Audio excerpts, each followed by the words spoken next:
कर्पूरगौरं करुणावतारं संसारसारं भुजगेन्द्रहारं सदा वसन्तं हृदयारविन्दे भवं भवानी सहितं नमामि। बोलिए शंकर भगवान की जय। बोलिए शिव महापुराण की जय। बोलिए हिंदू सनातन धर्म की जय।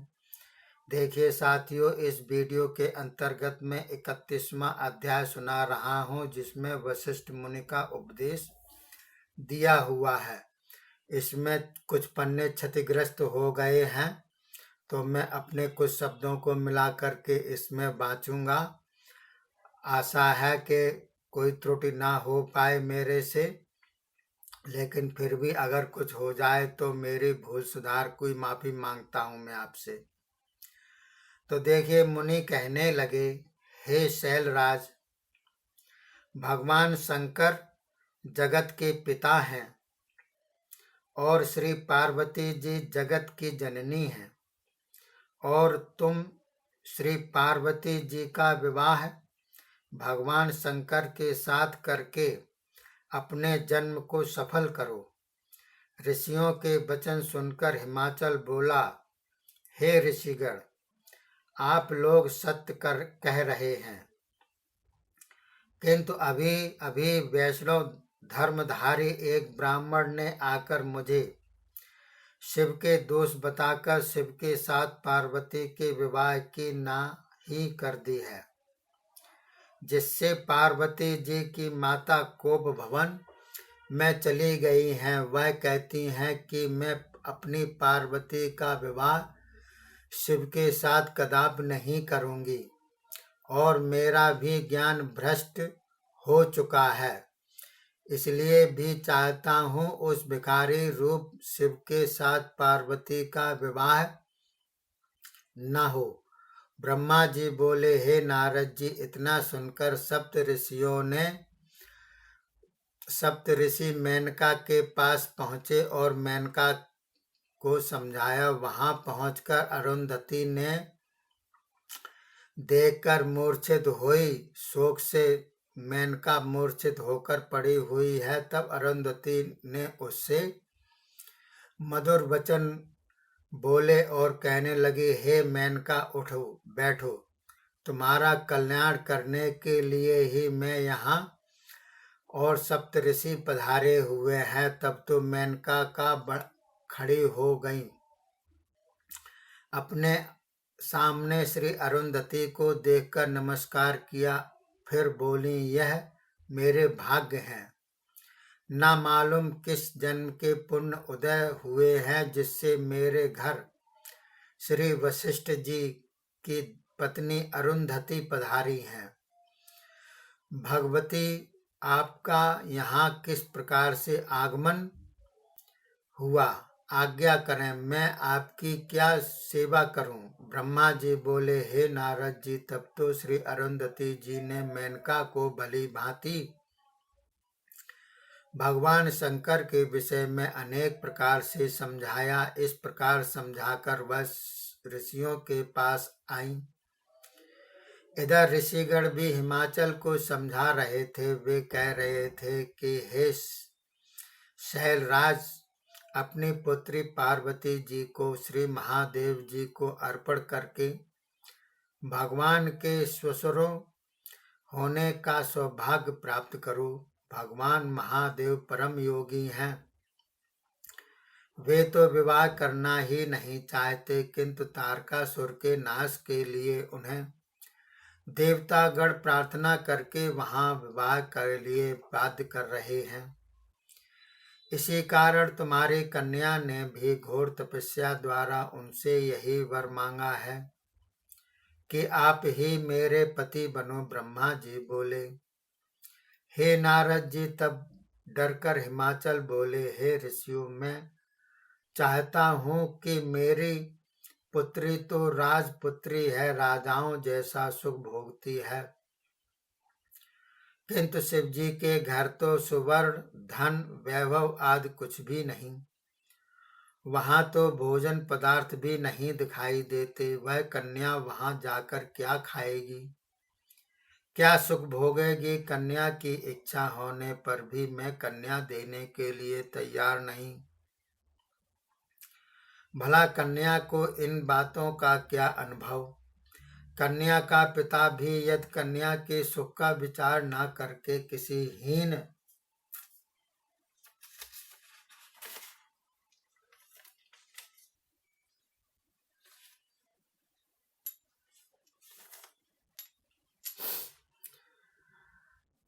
हीन के साथ विवाह कर देता है तो वह नरकगामी होता है। अब तो आप ही बातों का विचार करें, जैसा उचित समझे वैसा आज्ञा करें। इस प्रकार हिमाचल के कहने पर वशिष्ठ जी बोले, हे शैलराज, धर्म जानने के लिए लोग पहले कड़वी लगने वाली, पीछे परिणाम में हितकारी बात कहा करते हैं, किंतु तुम तो शिव स्वरूप को जानते हो। उनका धनपत कुबेर सेवक है। उनके यहाँ धन की कौन सी कमी है, जो सारे संसार की उत्पत्ति, पालन तथा संहार करते हैं। उन्हें भोजन का क्या दुख है। ब्रह्मा विष्णु तो उनके अंश हैं। उन्होंने ही मुख से सरस्वती, वक्ष स्थल से लक्ष्मी एवं अपने तेज से शिवा प्रकट की है। भला उन्हें दुख कैसे हो सकता है। तुम्हारी कन्या तो कल्प कल्प में उनकी पत्नी होती रही है एवं होती रहेगी। अतएव इन बातों का विचार ही ना करो। अपनी कन्या का सदाशिव को अर्पण कर दो। तुम्हारी कन्या के तप करते समय देवताओं की प्रार्थना करने से सदाशिव तुम्हारी कन्या के समीप पहुंचे और उसे वर दिया। तुम्हारी कन्या के ही कथन से शिवजी तुमसे कन्या मांगने के लिए तुम्हारे घर पधारे और सदाशिव को प्रसन्न होकर उस समय तुमने कन्या देने के लिए वचन दे दिया। अब उन वचनों से हट रहे हो, यह उचित नहीं है। अब यदि प्रेम से तुमने उनको कन्या दान न किया तो भगवान शंकर बलपूर्वक ही तुम्हारी कन्या के साथ विवाह कर लेंगे। हे शैलेंद्र, यह समझ लो, इसमें तुम्हारा एक भी शिखर न रहेगा। इससे पहले इंद्र द्वारा पंख काट लिए गए हैं। अब अपने शिखरों को भी नष्ट करना चाहते हो। हे शैलराज, केवल कन्या के कारण अपना कुल क्यों नष्ट कर रहे हो। कुल की रक्षा के लिए एक का त्याग कर देना अच्छा होता है, ऐसा नीति शास्त्र कहते हैं। देखो, अनरण्य राजा ने भयभीत होकर अपनी पुत्री ब्राह्मण को दे दी और अपनी संपत्ति तथा परिवार की रक्षा कर ली। बोलिए शंकर भगवान की जय। बोलिए शिव महापुराण की जय। 32वां अध्याय इसके बाद प्रारंभ होता है, जिसमें अरण्य राजा की कथा आती है। जैसे कि मैं पहले भी कह चुका हूं कि पन्ने इसमें कुछ क्षतिग्रस्त हो गए हैं, तो मैं अपनी तरफ से कुछ शब्द इसमें जोड़ देता हूं। तो देखिए, ब्रह्मा जी बोले, हे नारद जी, इस प्रकार अनरण्य राजा की बात सुनकर हिमाचल पूछने लगे, हे महर्षि वशिष्ठ जी, अनरण्य राजा की हमें पूरी कथा सुनाइए। वह कौन थे और किस वंश से उत्पन्न हुए थे। तब वशिष्ठ जी कहने लगे, हे पर्वतराज, इंद्र सावर्णित वर्णी नाम की 14वां मन हुआ है। उसी के वंश में राजा अनरण्य हुए हैं। भगवान शंकर के प्रिय भक्त थे। 7 द्वीपों पर उनका राज था। इन्होंने ही अपने कुल में भृगु जी को आचार्य बनाकर 100 यज्ञ किए थे। इनकी 5 रानियां थीं। 100 पुत्र तथा लक्ष्मी के यहाँ सुंदरी पद्मा नाम की एक कन्या थी। यह कन्या राजा तथा रानी को अत्यंत प्यारी थी। राजा बड़े उदार आत्मा थे। एक बार सब देवताओं ने कहा कि आप इंद्र के सिंहासन पर बैठकर स्वर्ग का राज करो, किंतु इन्होंने स्वीकार ना किया। जब इनकी परम प्रिय कन्या विवाह के योग्य हुई तो उन्होंने उसके वर की खोज के लिए चारों ओर पत्र भेजे। चारों ओर वर की तलाश होने लगी।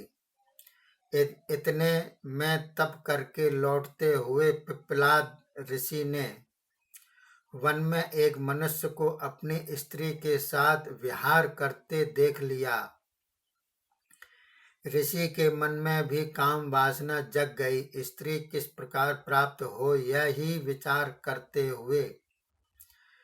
विचार करते करते ऋषि अपने स्थान पर पहुंचे। फिर कुछ समय के बाद एक दिन पिप्पलाद पुष्पभद्रा नामक नदी पर स्नान करने गए। वहां अनरण्य की परम सुंदरी कन्या भी आई हुई थी।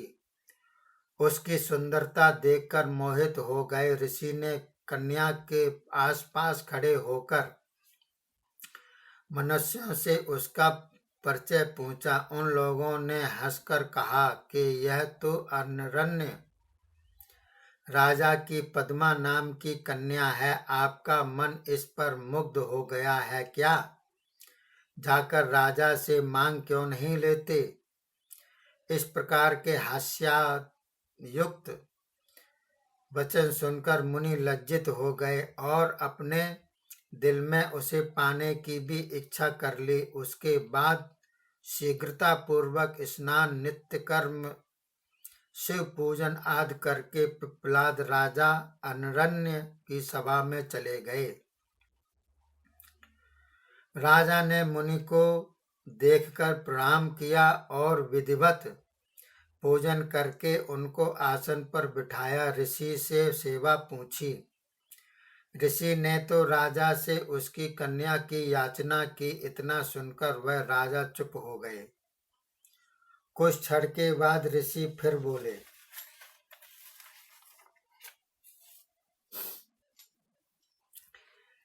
हे राजन, अपनी कन्या शीघ्र ही मुझे दे दो, नहीं तो कुल के साथ तुम्हें भी क्षण भर में भस्म कर दूंगा।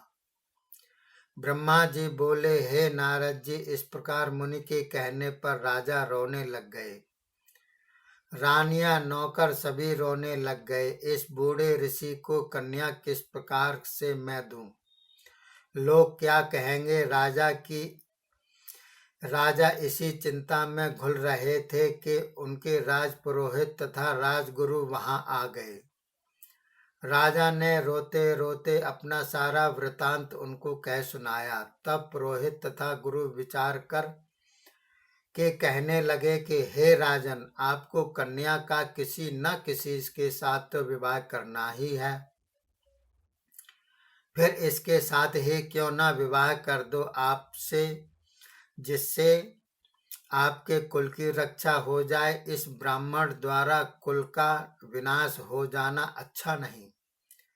ब्रह्मा जी ने कहा। इस प्रकार पुरोहित एवं गुरु के वचन सुनकर बुद्धिमान राजा ने अपने कुल की रक्षा के लिए अपने कन्या को वस्त्र आभूषण से अलंकृत करके मुनि को अर्पण कर दी। मुनि ने भी विधि पूर्वक पद्मा के साथ विवाह करके अत्यंत प्रसन्न होकर राजा से विदा होकर अपने स्थान पर गमन किया। इसी शोक में राज राजा राजपाट छोड़कर वन में चले गए और रानी भी वन में चली गईं। पति तथा कन्या का स्मरण करके रानी की मृत्यु हो गई। इधर इधर घर में भी सारा परिवार नौकर चाकर राजा के बिना दुखित हुए। राजा अरण्य ने वन में जाकर तप करके भगवान शंकर को प्रसन्न किया और शिवलोक को प्राप्त हो गए। अनरण्य राजा के बड़े पुत्र कीर्तिमान राज्य करने लगे। वशिष्ठ जी ने कहा, हे हिमाचल राज, इस प्रकार अनरण्य राजा ने अपनी कन्या देकर अपना कुल धन आदि सबकी रक्षा कर ली। इसलिए अब तुम भी अपनी कन्या शिव को अर्पण करके सब देवताओं को अधीन कर लो। बोलिए शंकर भगवान की जय। बोलिए शिव महापुराण की जय। बोलिए हिंदू सनातन धर्म की जय। देखिए साथियों, शिव महापुराण मैं बाँच रहा हूँ, आप सुन रहे हैं, दोनों ही आनंदित हो रहे हैं। इससे बढ़िया शुभ अवसर और कहाँ मिलेगा। तब तक के लिए धन्यवाद। अगला 33वां अध्याय चलेगा जिसमें पद्मा पिप्पलाद की कथा आती है। तब तक के लिए धन्यवाद। जय हिंद, जय भारत।